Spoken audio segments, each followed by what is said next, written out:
and knowledge, whatever it is. Yes. Okay, recording is started. Yeah. Yeah, Munju, you can get started with Yeah.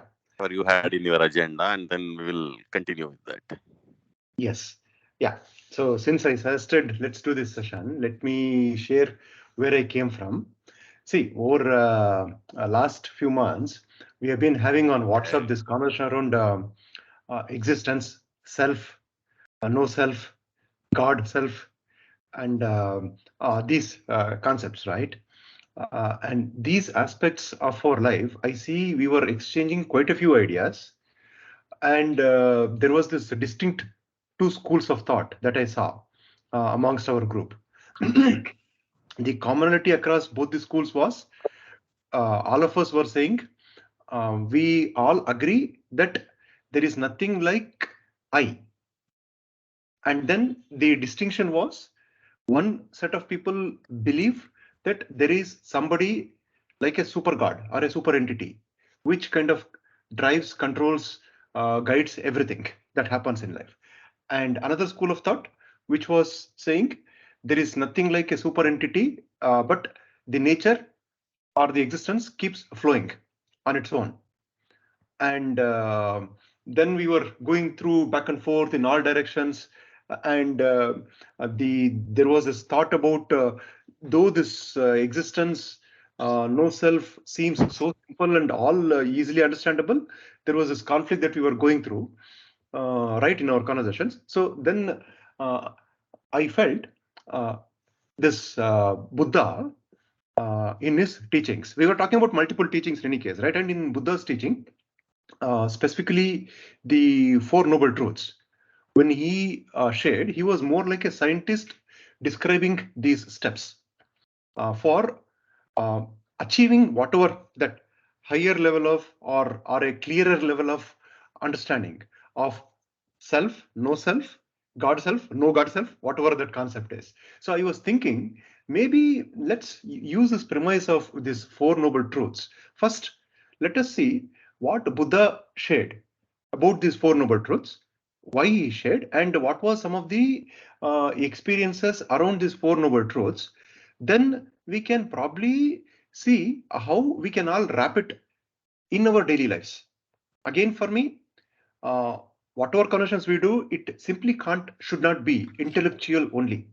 It has to be something that we can live every moment and apply it into our own life and benefit from it in our own spiritual journey as we go along.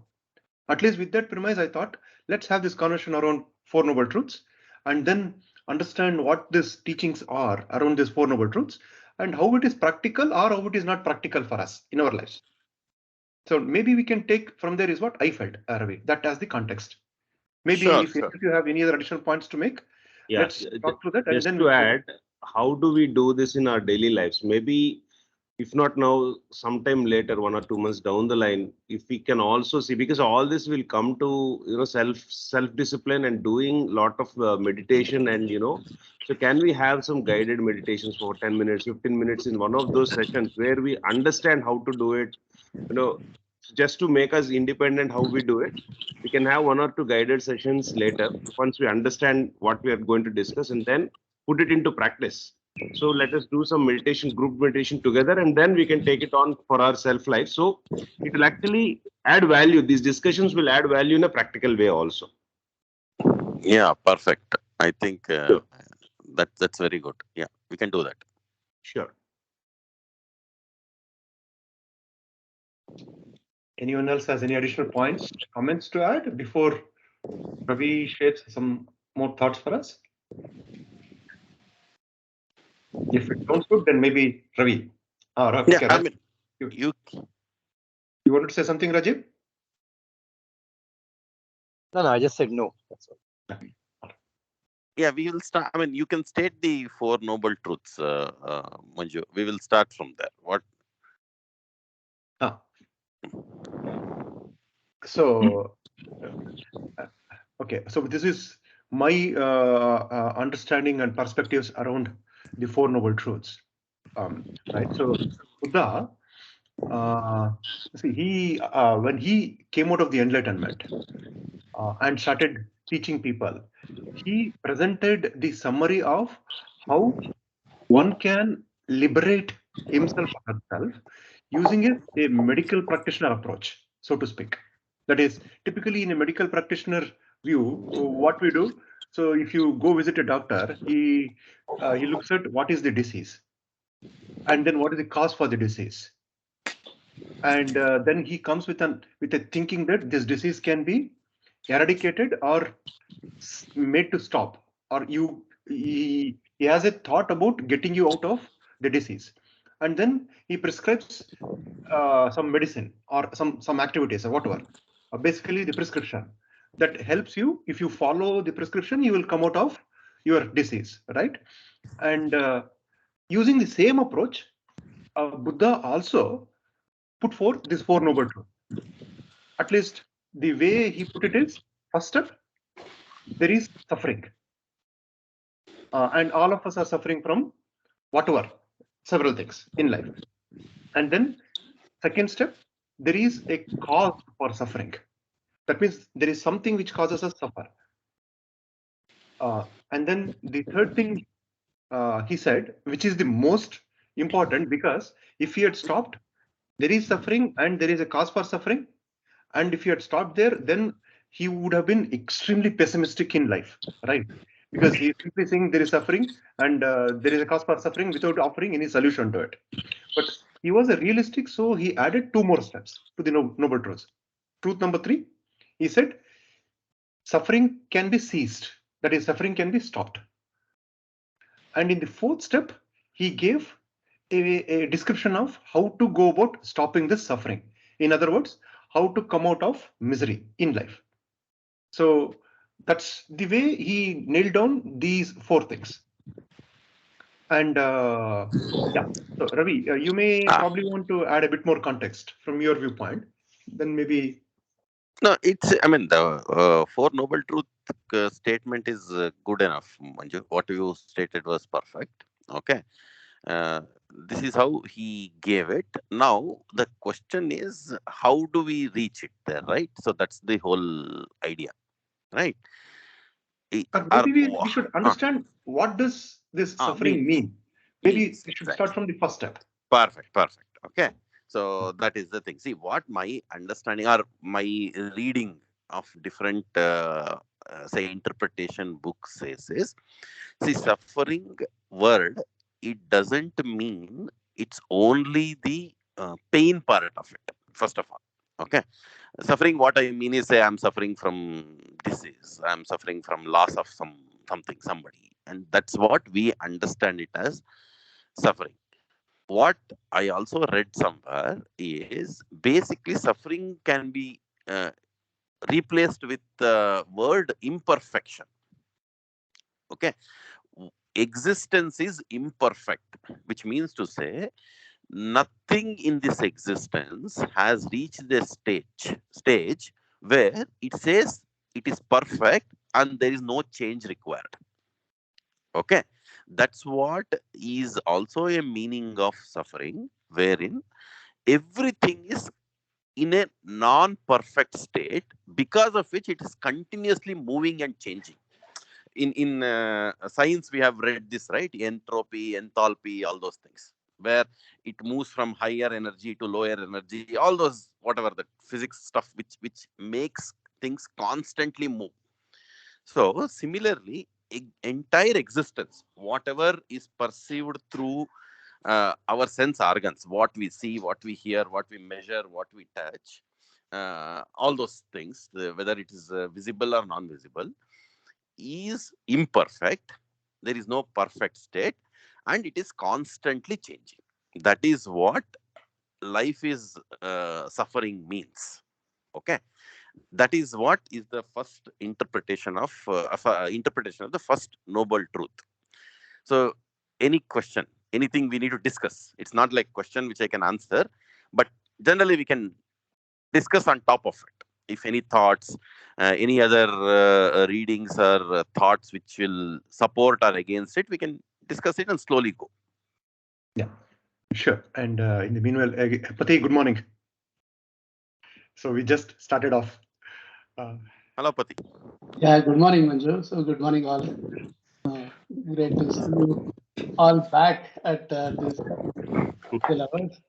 And somehow I lost track in between, and would be very glad to be back. Sure, Pati. Sure. In fact, Welcome good to see you. So I hope all of you are keeping good, and maybe some of you I keep meeting, but some of the others, maybe Rajiv, Raghunandan, Vijay Verma, I didn't met for quite some time. Yeah. Okay. Hello. Hi, Pati. Hi, Pati. How are you now? Yeah, I'm 90% fit actually. I had some issues with my back, but yeah, that's fine. I'm also back in action.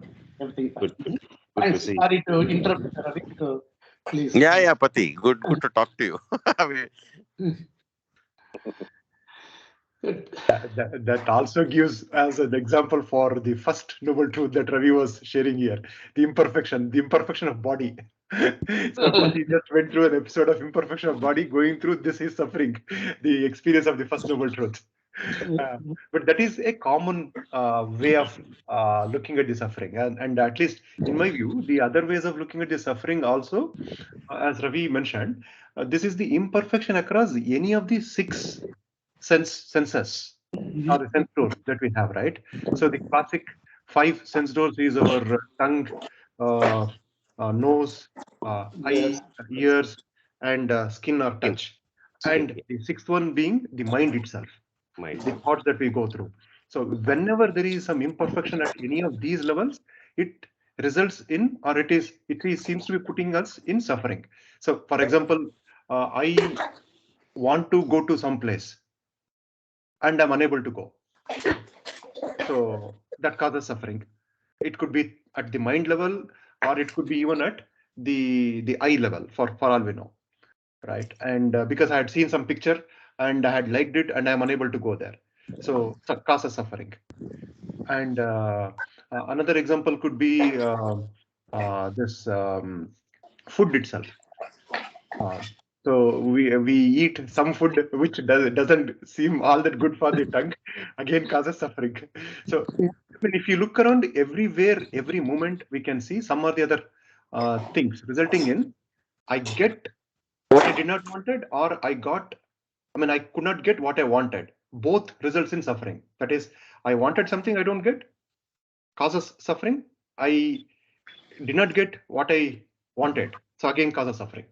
So at least a couple of additional thoughts there. Anyone else? Yeah. So basically, whenever a human goes through any of these, he gets on a platter a lot of things. Always, they seem to, complain that I did not get this, rather than appreciate that I got this, Even if there are in 100 times, at least 95 things, good things are happening, human mind always, craves for those 5 things that they did not get.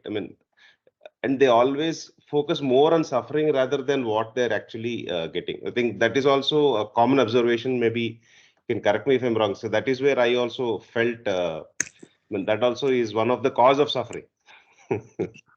I mean, you're right, actually. See, there are always things. I mean, once again, it is tuned, right? How you are Yes. tuned. So you always see a positivity in everything, or you are tuned to look at what is always not Not positive. as per your expectation. Correct. So Yeah, Ravi. coming to that, basically, it's an imperfection state. See, imperfection may not be just because we like or we don't like. We are that's a more of a solution kind of thing. Yeah. What we are saying, but if you look at it, the the constant change in body, in mind, in experiences, everything is because no state is perfect. That's the whole reason why it constantly moving. Even if you look at the existence, it constantly moves. The entire sphere of existence also keeps moving because it is not a state of perfection. That's what the first one means. And also we can also take the other meaning also. Basically, suffering can be equated to pain also. If you look at it, why we constantly look for changes, we are not happy with whatever we have. Even if you think, let me think positive, which means to say, what it clearly says is the way I'm thinking is wrong. Okay, is there any state anyone has ever reached that, okay, this is what I wanted, I don't want any change anywhere? I don't want any change, basically. It doesn't mean anywhere outside. I don't want any change in my experience sphere. No, I don't think we hear it anywhere, because that state doesn't exist at all. So that is what he meant by saying life is suffering, is what I understood. So it is that continuous change or the continuous flow, whatever is happening. Sometimes I might like it, sometimes I might not like it, but it doesn't matter. But whatever the change that we experience is the reason or is itself the suffering, right? That's what you're Correct. saying. Correct. Okay. Now the change. What did you say? Last statement. Can come back again? The change. Change itself is the suffering. The change is because of suffering. Because see, because something is in imperfect state, it looks for change by itself and keeps changing. Okay, so that is what causes the change. The suffering or the imperfection causes continuous change by its own nature, and this continues forever. There is no state where nothing changes or something doesn't change. It keeps changing forever, as long as it exists. Right. Okay. Ravi, How do we know that? Because we don't experience that, right? We don't experience what? See, what you said, you made a statement which is infinite, which says we never reach that state. Right? It's constantly changing. Yeah. In our lifetime, we would have experienced that things constantly change and we strive for imperfection and therefore the suffering. Correct. But do we know that the suffering will not cease at all? We have not seen that. It may cease, it may not cease. We do not know. Correct. Okay. Correct. See, as whatever we talk is in the sphere of our experience. Okay. Anything we cannot experience, for example, when I'm in deep sleep, there is nothing to discuss, nothing that we are there. Even I cease to exist. So we don't know the changes, we don't hear anything, we don't see anything, we don't have any thoughts. Okay. So basically, it doesn't, I mean, there is no experience at all. What I'm talking is a state where we experience something, whether you're seeing something. Is there anything that you see is perfect? Is there anything that you hear is perfect and constant? Is there any thought that you have which is perfect and constant? Okay. So as if something doesn't come into our experience, we can't even talk about it, or we don't know about it. That's when we believe somebody else, saying that, okay, somebody else has said this. That's all. We believe and stop it. But whatever comes in the experience sphere, nothing is constant. But it is always relative, right? So it is not, see, there is an absolute imperfection and there is a relative imperfection, right? Correct. So what I feel imperfect is always from my point of view or my imagination or my expectations, right? It could be different for different people. What it means by that, Pati, is imperfect means is there a state where any one of say that, okay, we reached there and we don't want any change there. Perfect. See, perfection means in my experience sphere, I don't want any change. I don't know. Let us stop here. Okay. So that's fine. So maybe I will also get deep. That's fine. We will keep discussing. The whole idea is to discuss and continue.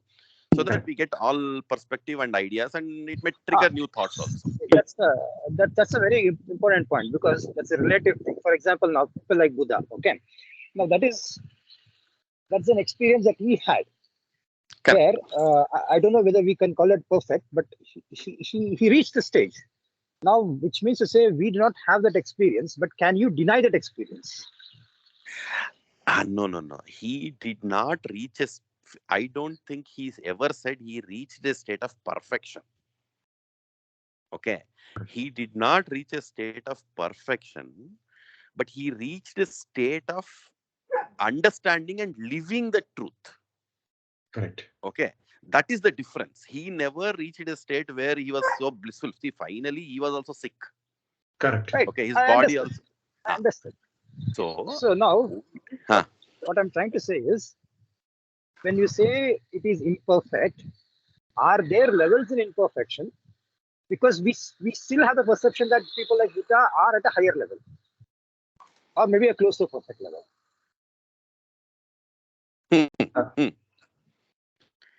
See, what I feel is it is a switch. That's all. That understanding.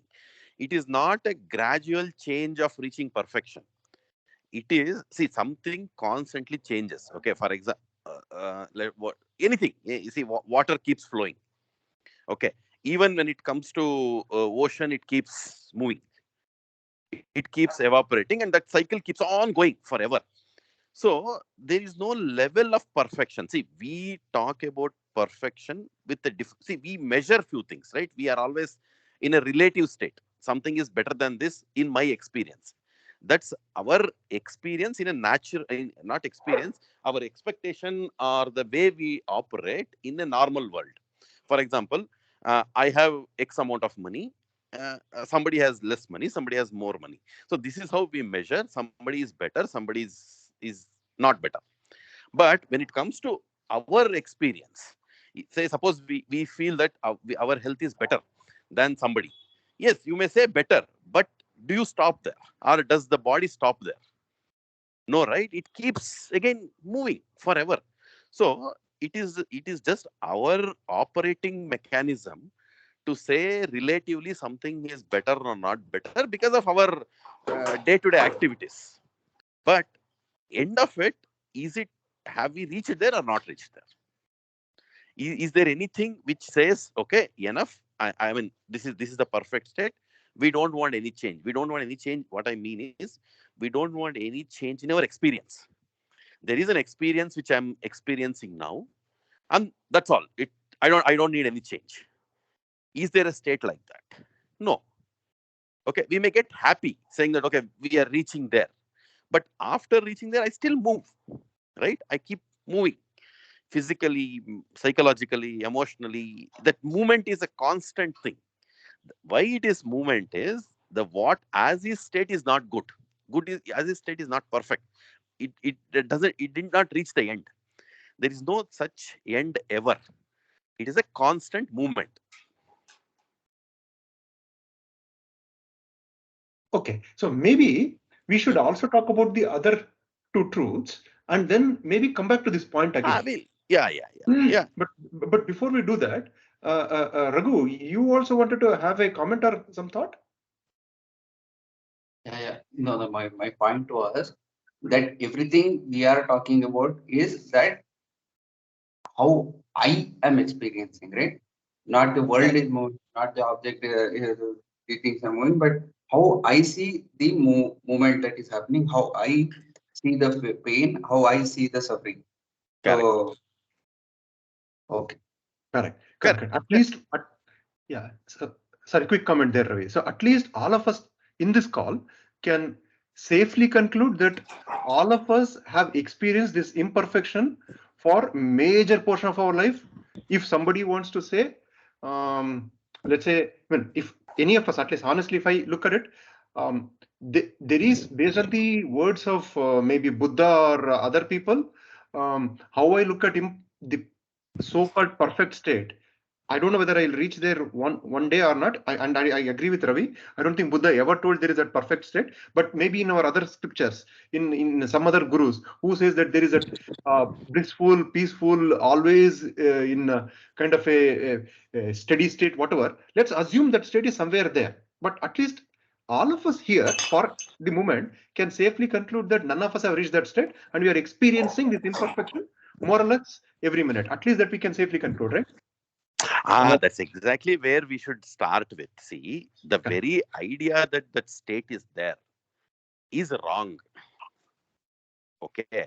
And so, as long as, see, what we are trying to see is we live in our body and we do something to reach that state. Okay. Means our experience, one day I will experience that I am blissful doesn't exist. Okay, that's what he said. Life is suffering. He declared it, saying that it is suffering as a first noble truth. Then we'll come to it, because see, that's what we are all chasing all these years. Only thing is, what is that we are chasing? The target may change, but we are thinking that one day I reach there and I'm happy. At least I have not experienced where I'm fully happy for 24 hours. Right? There's something. Even the hunger is a suffering. Right? Hunger is a pain. Even the urge to go to toilet is such a painful thing, which is a constant thing. Constantly, that's what is going on in our body. Okay. So only thing is we may forget it by occupying many things. For example, I'm just sitting in a movie theater and munching popcorn. See, it may give a feeling that everything is fine, but if we come out of that, what do you say, occupation, you will feel again the same state. So that's why we continuously occupy ourselves. Okay, we'll move from here. We will see what we can. In this discussion, no, I am remembering this book. I am okay from I am not okay. How we move to I am okay state. Can I? Yeah. Please. Isn't it like the book that we have, right? I am okay. You are okay book. So the 4 stages where first we say that I am also not okay. You are also not okay. Then you move to the next stage where I am not okay, but you are okay. Then you feel that I am okay, but you are not okay. And then finally you reach a state where I am also okay and you are also okay. So the suffering or imperfection, maybe we can say that I am not okay to where we can move, right? No, again, what I feel is, see, when they say I am okay, you are okay, basically you are coming to the acceptance state. Correct. It is not that you have changed anything. Okay, you are me. When you say I am okay, you are not okay. Even what you are saying is you are accepting yourself. You are not accepting the other person. Basically, when we reach a state, I am okay, you are okay, it doesn't mean we are doing everything perfectly and we are in a state of whatever that bliss. What it means is we are accepting to be not okay. That's when you reach a state, I am okay. Yeah. Right. When I say this body is okay, it doesn't mean it never gets disease. It getting disease is also okay. That's the understanding finally we end up reaching. That's exactly what happens when we walk in this path, where we are okay to understand, we are okay with the imperfection, and that is the state, is what I feel the end state. End state is not becoming perfect. End state is accepting the imperfection and living with that, is what the end state, what Buddha says, is what I believe. I think this imperfection. Sorry. Just a quick comment there, Rajiv, Ravi, that acceptance, accepting the truth from earlier way of looking at it, that difference between those 2 points is where all of us probably need to make a little bit of journey. in our understanding, in our experience. And once we reach there, then all is good. But to reach there, it's probably for some of us, it is a momentary thing, but for some of us, multiple lifetimes thing. I think that is where that truths 2, 3, and 4 probably come into play, I guess. At least that's what I wanted to say. Rajiv. Correct. Yeah. Correct. Yeah, I think the fundamental premise that that there's an imperfection, I think that is valid enough, because even again, I haven't gone deeply into Buddha, but in other scriptures which I read and also experience, is that the fundamental assumption is that even if you consider there's something called a self at this point in time, and you assume that self is there, so we start with the basic premise that it is imperfect and it is always going to be imperfect, and therefore the quest for search continues. Correct. So I think this is a pretty experiential and valid assumption to start off. I think good agreement there. Yeah. But who defined this imperfection? Because there is no The very imperfection or quest, perfection. We are the only very creating the quest. self. The self.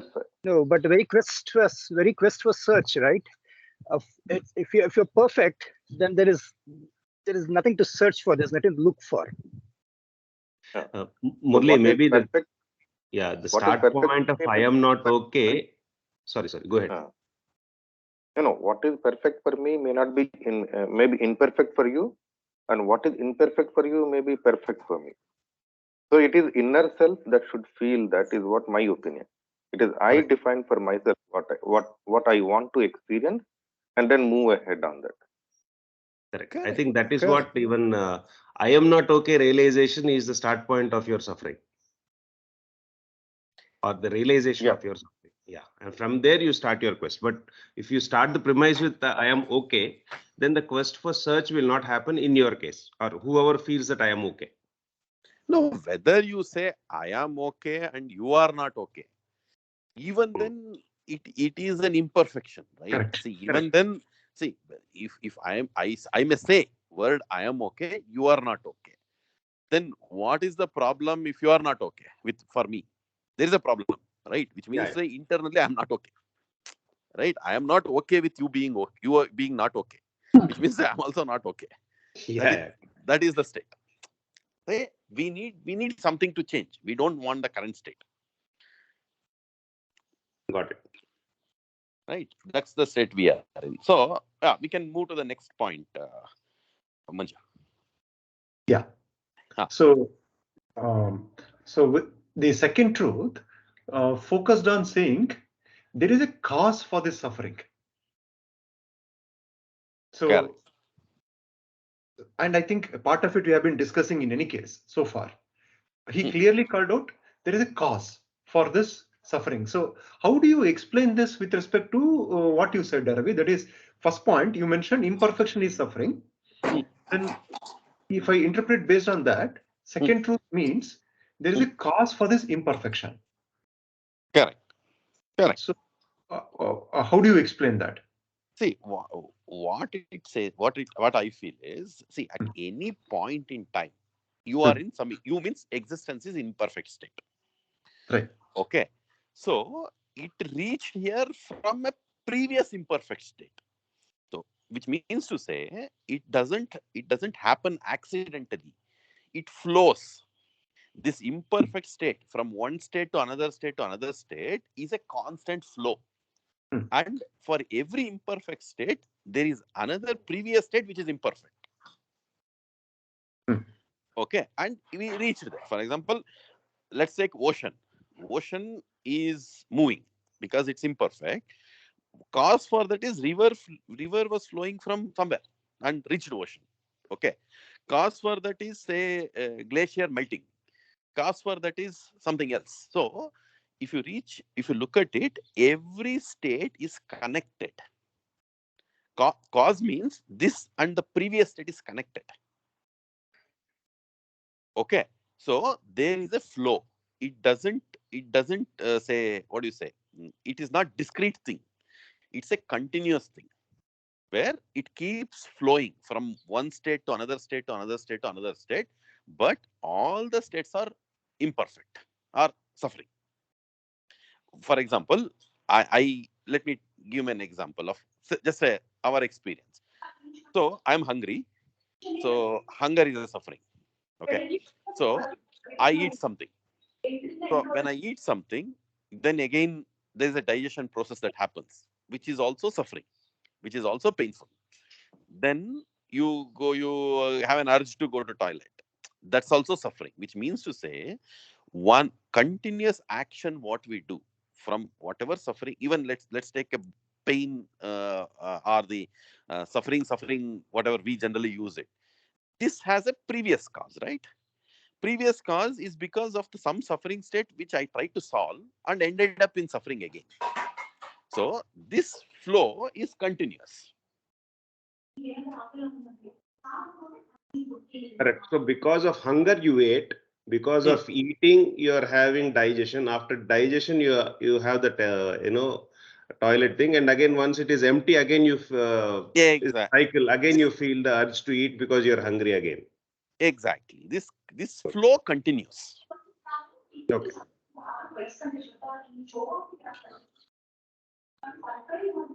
Okay, which means to say, for the current state, previous state is responsible. For the previous state, previous to the state is responsible.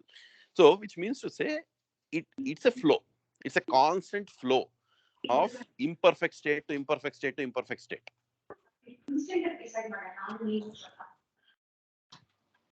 Yeah, that's what I feel, Manju. Any other thoughts? Anyone can have?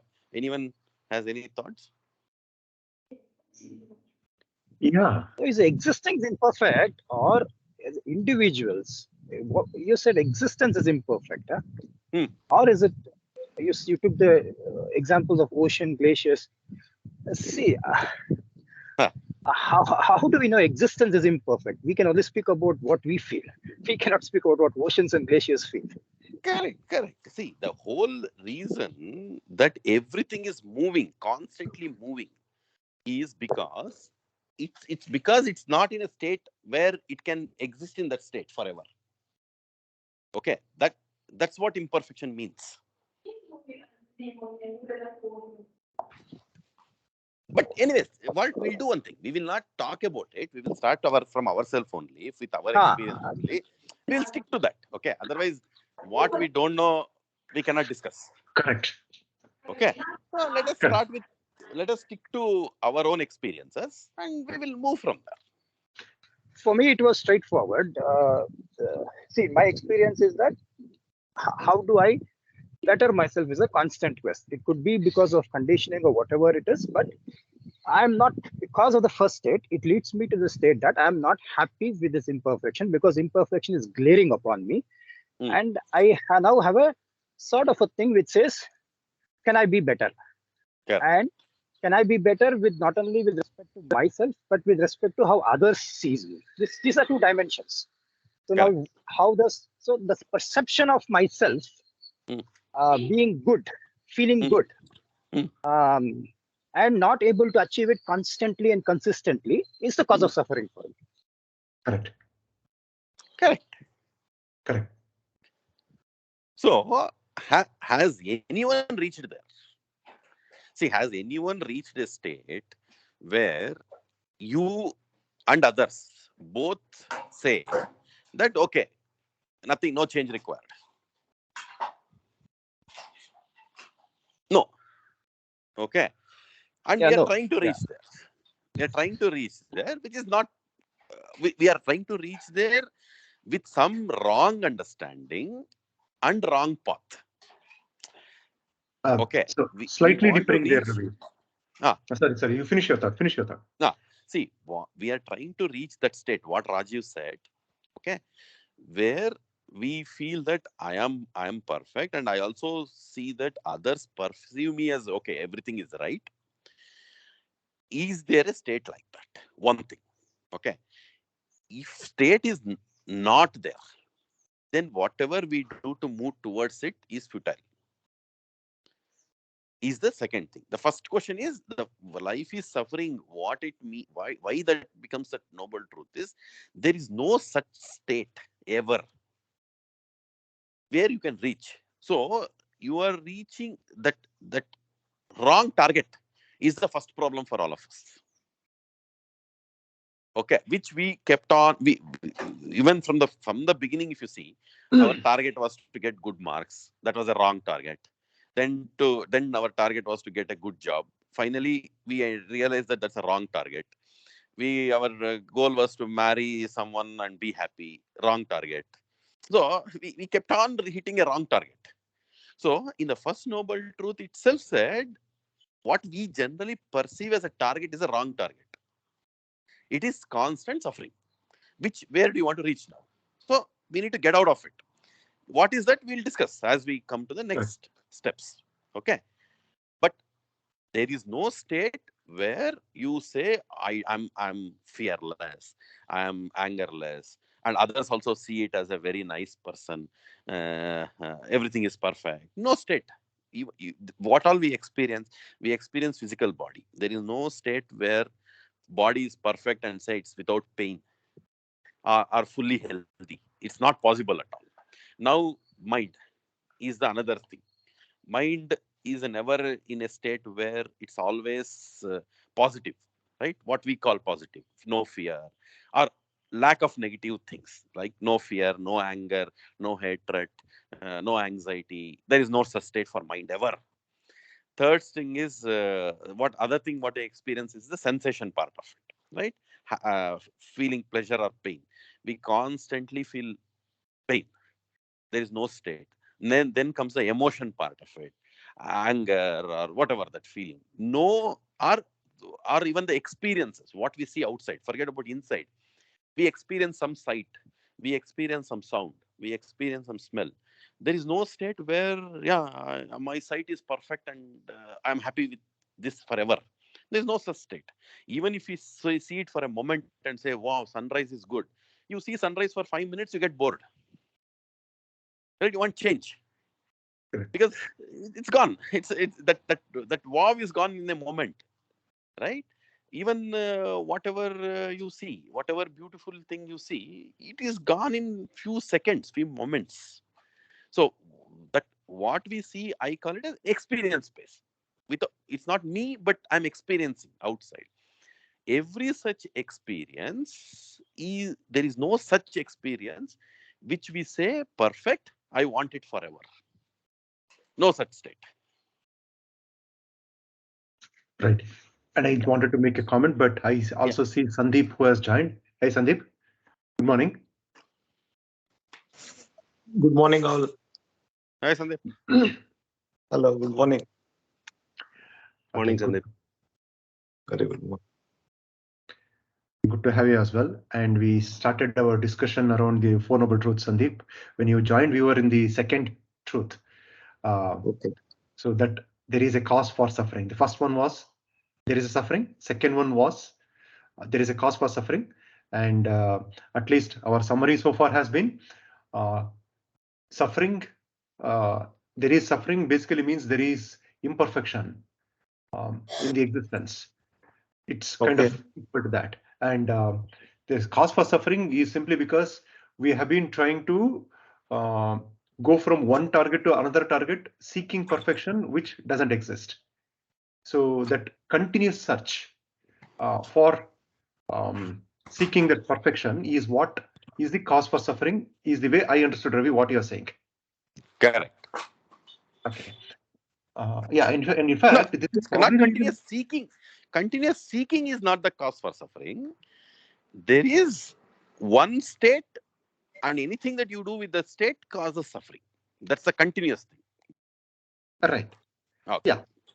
Yeah. So probably this is why Buddha also said that I can't help you to come out of your suffering. You will have to help yourself. And he said, Correct. nobody other than you can help you to come out of suffering. Correct. So no God, no miracle, nothing can be done to help you to come out of your suffering, is what he categorically kept saying again and again and again. Correct. So that's why you are saying, because there is this continuous change in continuous imperfection, and it's me who is trying to keep it constant or in my attempt to seek that perfection, either ways, I am experiencing this change, and that is causing me suffering. Correct. Okay. Okay, so far with me. Okay, anyone else would like to add any points or summary points or whatever thoughts you folks have at this time? See, the way I understand is we are like kind of work in progress. The moment you are completed, right, or it is done, there is nothing more left. No, that state, see, forever we are in work in progress. There is no end state, as far as I understood. Even if you see all the quest for humankind to attain money, so we were in search of the first millionaire some 100 years back. After that, we were in search of first billionaire. So now we have crossed millionaires, the multiple millionaires. There are multiple billionaires now. Now we are waiting for the first trillionaire. So again, iPhone reached there as a first company. Soon one person will reach. After that, it will not stop. Then we will go for another 3 more zeros, that quadrillion whatever. So it's forever, it's a work in progress. There's no end state there, even from a money perspective. If money is the cause of suffering or suffering itself, so there's no end state. It's always work in progress. That is how I also interpreted it. Correct. There is no end state. See, But suffering. the way we accept that end state is probably going to change. That's it. Yeah. Okay. Yeah. In other words, the cause, what we are saying is Newton's first law. What is that? Always in motion, right? Newton's first law says that every body continues to be in a state of rest or of uniform motion unless compelled by an external force to act otherwise. This external force is the mind, and vacillating is the nature of mind. What you call as suffering or bored, the state of boredom, right? It is because of mind, and the mind, by its very nature, it is vacillating. If it is not vacillating or it's not oscillating, then it is not mind. It is something else. Correct. Which means to say, as long as in our whatever is the current existence as we are in the sense not the content of mind, but existence of body and mind, we will never reach there.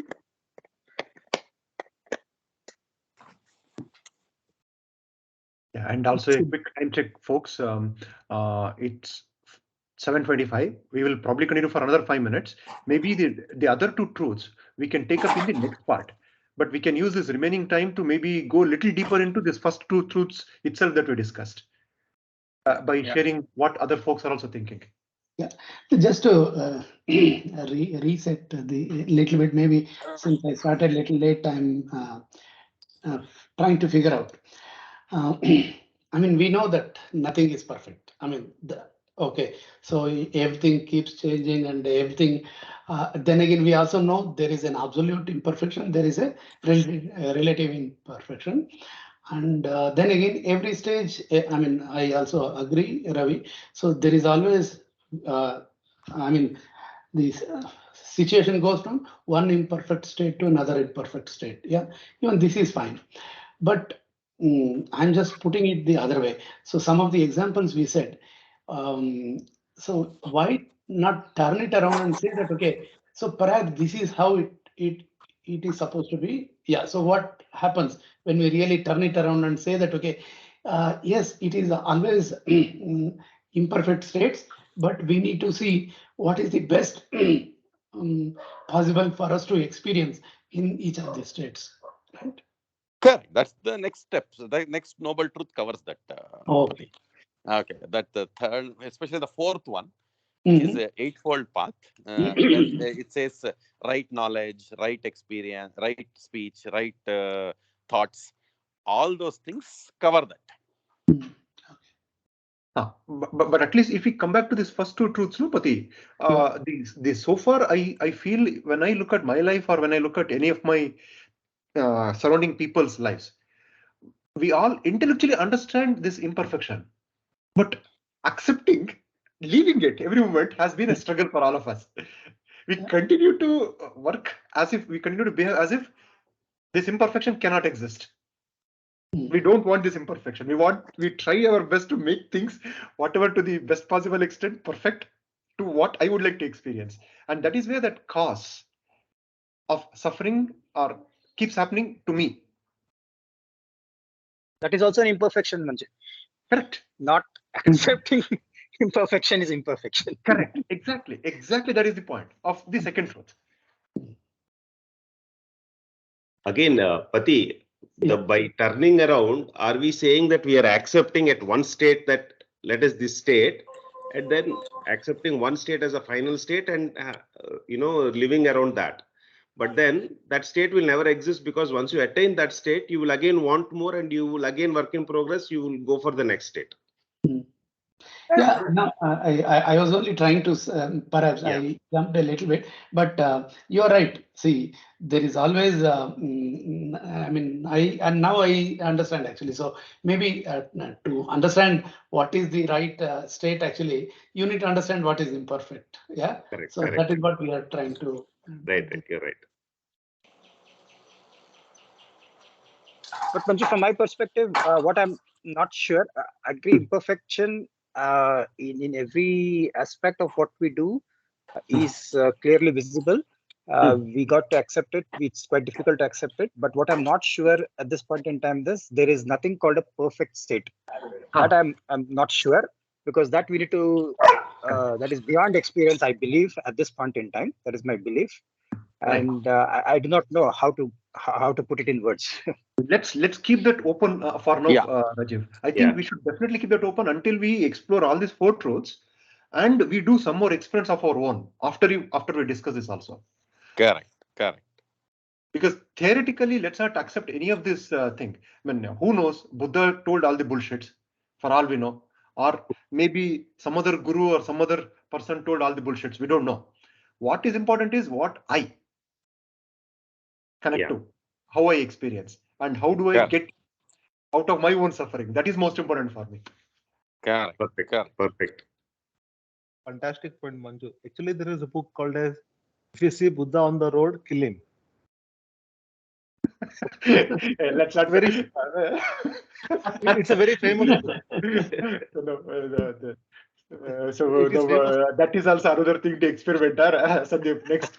So let's go kill few people and see how that experience goes. What is the name, Sandeep? The name of book is "If You See Buddha on the Road, Kill Him." Essentially, what it means is, okay, don't try to go by what others have told. Find your own truth. Correct. But that is not how people will interpret it.